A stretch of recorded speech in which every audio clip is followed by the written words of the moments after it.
우리나라 공기업들의 영업이익률이 2017년도부터 2021년도까지 한 자릿수를 기록했고 2022년엔 마이너스 11.6%를 기록했죠. 보통 공기업들의 영업이익률은 그다지 높지 않습니다. 그런데 이 와중에 영업이익률이 20%가 넘는 공기업도 있어요. 바로 강원랜드입니다.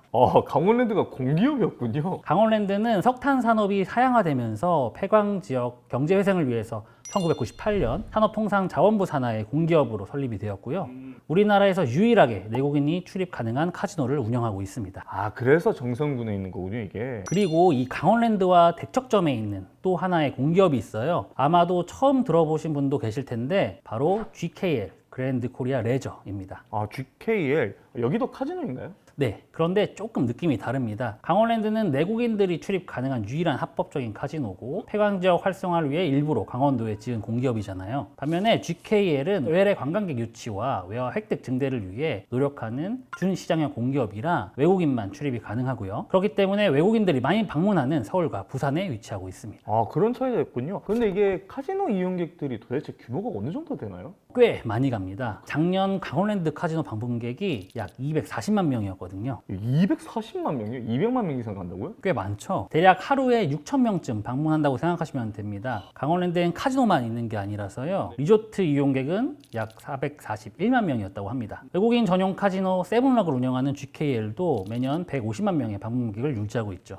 정말 이게 신선한 공기업이네요. 그래도 이게 합법이니까. 근데 이제 이 매년 방문객이 수백만 명에 이른다고 이렇게 말씀하셨잖아요. 그러면 이게 돈을 얼마나 잘 벌고 있는지도 좀 많이 궁금해지거든요. 두 회사의 비즈니스 모델도 그렇고 조금 색깔이 있다 보니까 네. 차이가 조금 두드러집니다. 어디가 돈을 더 잘 벌고 있을지도 궁금하실 텐데 강원랜드와 GKL 두 회사를 한번 재보도록 하겠습니다.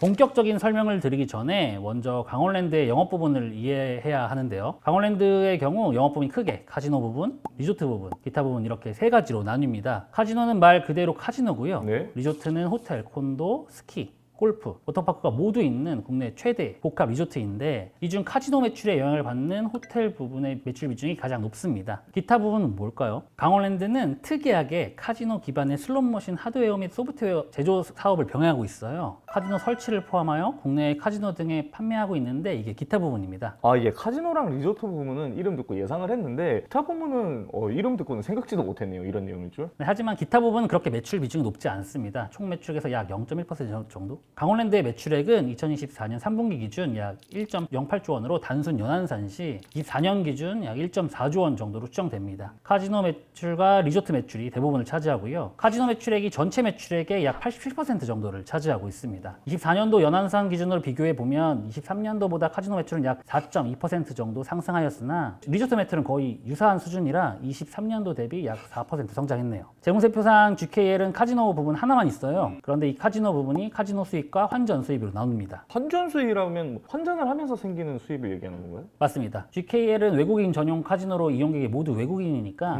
급하게 환전을 해야 하는 일이 많이 발생해서 환전에 대한 수요가 높은 편입니다. 그러니까 GKL 자체적으로 환전 서비스를 제공하면서 발생하는 수익으로 추정됩니다. 24년도 매출액과 23년도 매출액을 비교해 보면 24년도 3분기 기준 매출액은 2,900억 수준으로 단순 연환한 시 24년 기준 3,870억 수준으로 추정됩니다. 이는 23년도에 비해 약 2.4% 감소한 실적입니다. 근데 이렇게 카지노 실적을 숫자로 보면 매출액이 높은 건지 이게 낮은 건지 감이 잘 안 오거든요. 카지노 산업 매출 시에 분석되는 사용되는 지표나 이런 게 따로 있을까요? 당연히 있습니다. 네. 드랍액과 홀드율이라는 게 바로 그것인데요. 흔치 않은 명칭인데.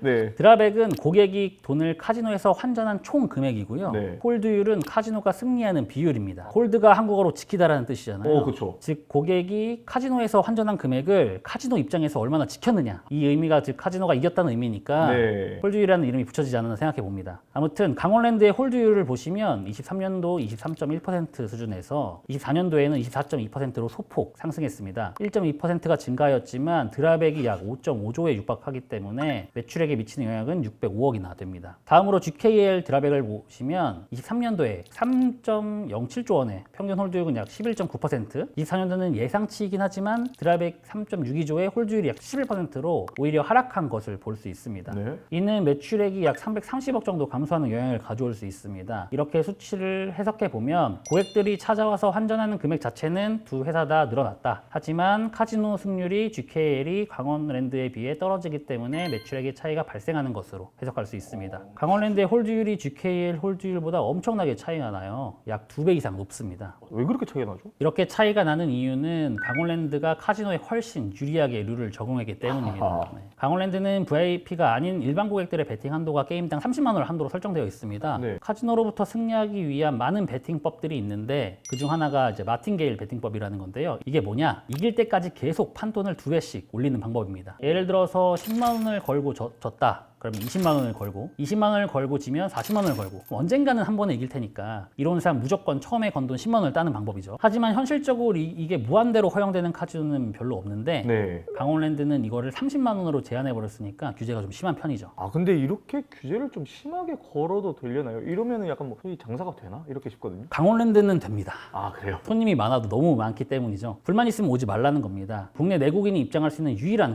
카지노니까 독점이잖아요. 이렇게 운영해도 손님은 끊이질 않거든요. 반면에 우리나라에 운영되고 있는 외국인 전용 카지노는 17개나 돼요. 아 그렇게 많아요? 네. 따라서 GKL의 경우에는 베팅의 한도가 널널한 편이고 이에 따라 큰손 고객들이 종종 카지노로부터 큰 승리를 가져가는 경우가 있다고 합니다. 이러한 것이 홀드율의 하락으로 불러오지 않았나 생각됩니다. 카지노 업계에서는 정상적인 상황이라면 외국인 전용 홀드율이 약 13% 정도로 수렴할 것으로 계산된다고 합니다. 13% 밑으로 하회하는 일은 일시적으로는 발생할 수 있지만 지속적으로 발생할 경우에는 고객들이 부정한 방법을 사용하면서 지속적으로 게임을 하는 것으로 의심하고 있으며 오. 부정한 방법을 사용하는지 안 하는지에 대한 모니터링을 강화한다고 합니다. 오 그렇군요. 이게 GKL의 재무제표를 이렇게 딱 보니까 카지노 매출액, 뭐 카지노 손실금, 매출 애누리 이렇게 세 개가 있던데 이게 각각 뭔가요? 간단히 설명드리면은 카지노 매출액은 카지노를 방문한 고객이 칩을 걸고 게임을 해서 최종적으로 카지노가 이긴 금액을 말하고요. 네. 카지노 손실금은 고객이 게임에서 이겨서 최종적으로 카지노로부터 돈을 가져간 금액을 말합니다. 그렇겠죠? GKL 기준 손실금 금액을 매출액으로 나누면 평균 18.5% 정도가 나오는데 이는 카지노가 100원을 고객으로부터 가져갈 때 고객이 18.5원만 카지노로부터 가져간다는 의미입니다. 비율로 보니까 사실상 돈을 벌기 위해서는 안 하는 게 좀 맞겠군요. 그렇죠. 네.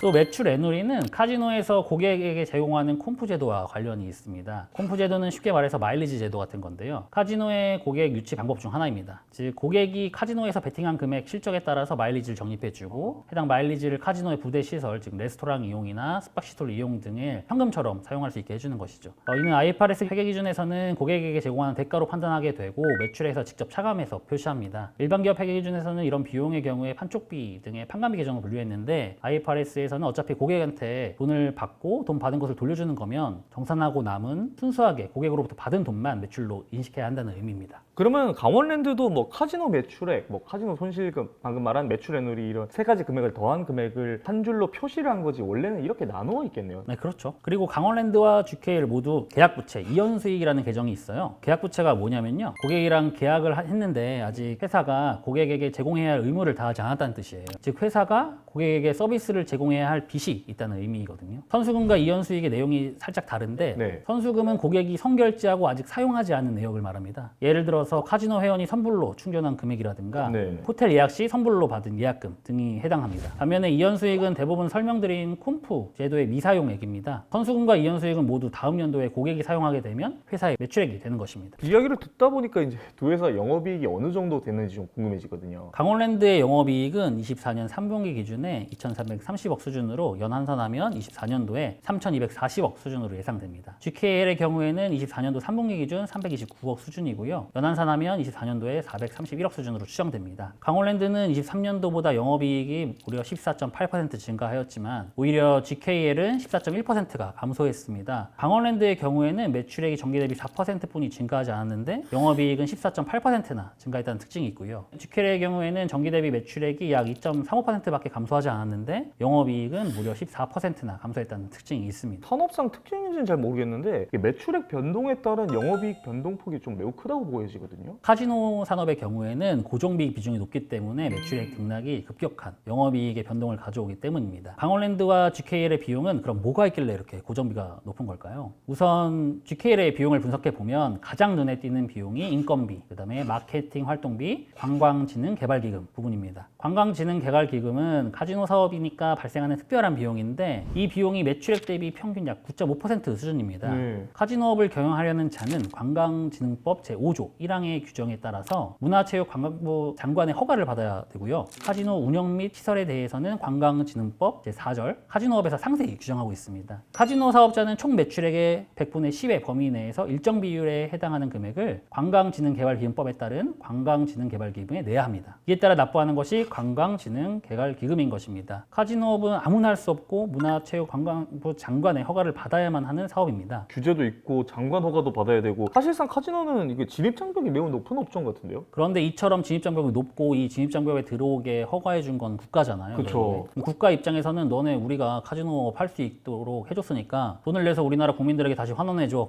라는 개념인 것이죠. 따라서 매출액 평균 9.5% 정도는 다시 국민들을 위해서 사용한다고 보시면 되겠습니다. 그긴 한데 이게 매출액의 9.5% 거의 10%잖아요. 이거 환원하는 건 생각보다 좀 센데요? 좋은 금액은 아니긴 하죠. 네. 다음으로 인건비. 카지노가 인건비가 많이 들어가는 이유는 연중 무휴고 24시간 내내 운영하는 점 때문입니다. 24시간 내내 운영하는 곳 같은 경우에는 보통 하루에 3교대로 이루어집니다. 역시 365일 24시간 내내 운영하는 곳과 주말을 제외한 저희 일반 9 to 6까지만 운영하는 산업을 단순 시간만 비교해 볼게요. 주말 제외하고 주중 일수만 단순 계산해 보면 1년에 52주고 한 주에 5일이니까 약 260일 정도잖아요. 네, 그렇죠. 물론 실제적으로 쉬는 날은 더 많겠죠. 추석, 설 연휴도 있으니까요. 네. 그래서 250일로 가정하고 하루에 9시간으로 계산해 보면 1년에 약 2250시간 정도 됩니다. 365일 24시간은 1년에 8760시간입니다. 즉 3.9배 정도 더 네. 운영 시간이 길다는 것이죠.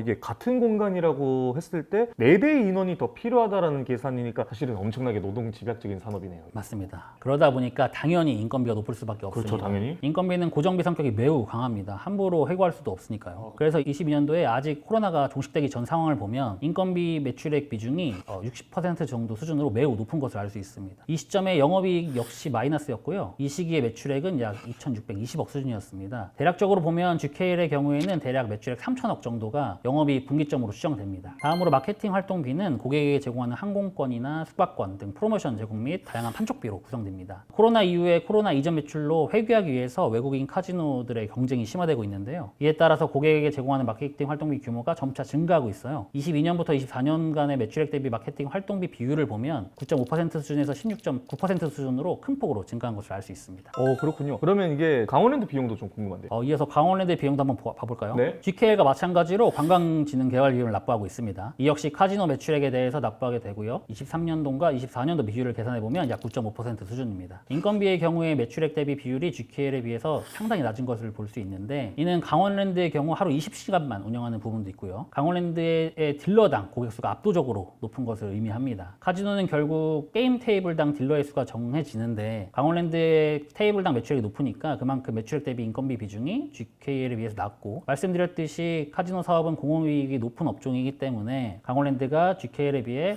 압도적으로 높은 영업이익률이 발생하는 이유입니다. 강원랜드가 GKL과 다르게 추가로 나라에 납부하는 기금이 있는데요. 이는 폐광 지역 개발 기금입니다. 이 금액은 폐광 지역 개발 지원에 관한 특별법으로 연간 카지노 매출액의 13%를 납부하도록 되어 있습니다. 실제 손익계산서에서 폐광 지역 개발 기금을 매출액으로 나누어 보면 23년도에는 10.9% 정도, 24년도에는 3분 기준으로 13.2% 정도가 산출되는데 이는 관련법에서 규정한 카지노 매출액의 정의와 그 IFRS 기준 매출액의 기준과의 괴리 때문에 발생하는 것으로 추정됩니다. 이게 강원랜드도 폐광 지역이었던 이게 정선의 발전을 위해서 발전 기금을 징수하고 있는 것으로 알려졌는데 그러니까 그 대신에 국내 유일의 내국인 출입 가능 카지노라는 권한을 부여한 것이었네요. 이거 보니까. 강원랜드의 손익계산서에서 또 하나의 특징이 있어요. 바로 영업이익보다 당기 순이익이 높다는 점입니다. 이는 영업의 수익이 높다는 뜻인데 카지노 산업 특성상 현금 보유액이 많을 수밖에 없잖아요. 그렇죠. 이를 운영하여 얻는 금융수익도 상당합니다. 아래 표를 보시면 금융수익만 23년도에는 2,150억 정도, 24년도 3분기까지 약 1,310억 정도의 수익을 인식하였습니다. 카지노다 보니까 특이한 재고자산 계정들이 많은데 이게 다 어떤 의미를 가져나요? 카지노 사업은 그 특성상 재고자산이 거의 없어요. 네. 근데 이제 공시된 거를 보면 선불카드 및 상품권, 그리고 게임 카드가 재고자산으로 기재되어 있는데요. 선불카드 및 상품권은 고객에게 제공하는 프로모션과 관련된 것 같습니다. 게임 카드는 블랙잭이나 바카라 등에서 실제 사용하는 책정하는 카드 금액이고요. 생각보다 게임 카드 재고액이 큰 것 같다라고 생각할 수 있어요. 그런데 카지노에서는 게임 카드를 매우 엄격한 기준에서 교체하고 있거든요. 그래서 각 카지노마다 규정이 다르긴 하지만 일반적으로 카드가 손상되면 즉시 교체하고 아무런 손상 없이도 보통 일정 시간마다 한 번씩 새 카드로 교체한다고 합니다. 하루에 소모되는 카드 양도 엄청나겠는데요, 보니까? 강원랜드의 재고자산을 보면 카지노 매출 관련 재고자산이 아닌 호텔 및 리조트 관련 재고자산으로 보입니다. 이는 이제 호텔 및 리조트에서 판매하는 식음료 등에 대한 재고자산으로 추정되고요. GKL의 경우에는 게임 카드를 재고자산으로 분류하였지만 강원랜드의 경우에는 해당 금액이 금액적으로 좀 중요하지 않다고 판단해서 재고자산으로 분류하지 않고 소모품비 등으로 단기 비용 처리한 것으로 추정됩니다. 확실히 이게 카지노 산업이 다른 회사들 분석했을 때와는 완전 재무제표 특징이 완전 다른 것처럼 보여요. 네, 진짜. 재무제표상의 차이가 또 있습니다. 또 있어요? 네, 바로 유무형 자산의 투자 금액이 적다는 것인데요. 유형 자산이 총 자산 대비 차지하는 비중이 강원랜드는 27.6%, GKL은 11% 수준입니다. 강원랜드가 27.6%로 높은 이유는 강원랜드는 리조트 사업 부문까지 있기 때문이 높은 것이지 카지노 사업만 있다고 하면은 유형 자산 비중은 훨씬 낮을 것입니다. 카지노를 운영하기 위한 공간과 카지노 게임 테이블, 슬롯 머신만 있으면 되니까 호텔업에 비해서 큰 자본이 들어가는 것도 아니고 유지하기 위한 비용이 크게 발생하는 것도 아닙니다. 이럼에도 불구하고 고정비가 높은 이유는 역시 인건비 때문입니다. 또 현금 장사라는 특징은 재무제표에서 차지하는 매출 채권 및 재고자산의 비중이 매출액 대비 엄청 낮은 것을 확인할 수 있는데요. 이는 사업을 영위하기 위한 운전 자본이 적게 들어가는 것을 의미합니다. 대부분의 회사는 고객한테 매출액을 일으키면은 30일에서 혹은 60일 이후에 실질적으로 현금을 받습니다. 네. 그럼 매출액을 일으키고 나서 대금 회수 때까지 회사를 운영하기 위한 자금이 필요하잖아요. 현금 지출이 계속 이루어져야 되니까. 네. 그래서 회사는 대금 회수 때까지 사용할 수 있는 현금이 있어야 되는데 이를 운전 자본이라고 표현합니다. 카지노 사업은 이 운전 자본이 최소화된 사업인데요. 매출이 그 자체가 현금으로 일어나기 때문에 매출 대금 회수라는 개념 자체가 없기 때문이죠. 이러한 현금 잔사는 기업 재무 구조에 매우 유리하며 안정적인 재무 구조를 가져다 줍니다. 금융 수익을 일으키는데도 좋은 영향을 주고요. 부채 비율을 보시면은 강원랜드는 15.4%고 GKL은 31.2%, 유동 비율의 경우 강원랜드는 181%고 GKL은 227.4%로 매우 안정적인 재무 비율을 유지하고 있습니다.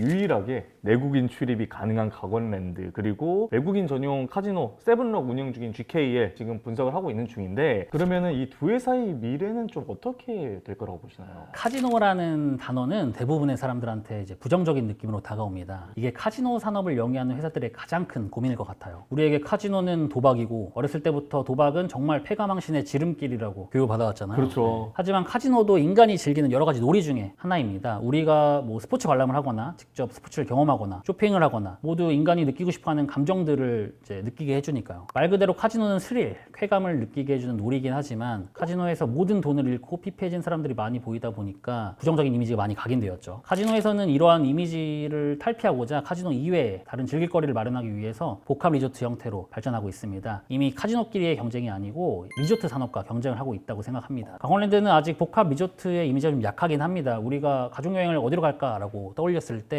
화이온 리조트를 바로 떠올리지는 않잖아요.